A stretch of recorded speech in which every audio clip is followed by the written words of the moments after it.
ఈ నెత్తి మీద ఒత్తైన జుట్టు యేసు నామములో వెలువడుతుంది గాక. ఇదిగో దేవుడు అద్భుతం చేశాడు. దేవునికి కీర్తి.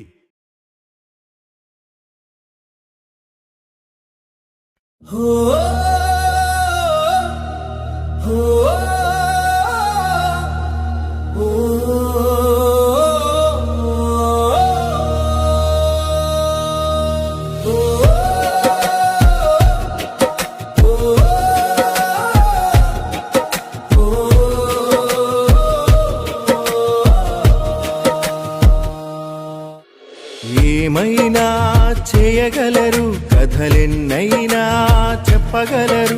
ఆ ప్రభువుకు రావలసిన మహిమంతా దొంగలింతురు. ఆయన సింహాసనము ముందు ఎవరు తప్పించుకోలేరు. ప్రభువు వెలుగు ప్రకాశంలో సత్యవాక్కు ఆపలేరు. మహిమా అంతా ఆయనకే, కీర్తి అంతా ఆయనకే, నిత్య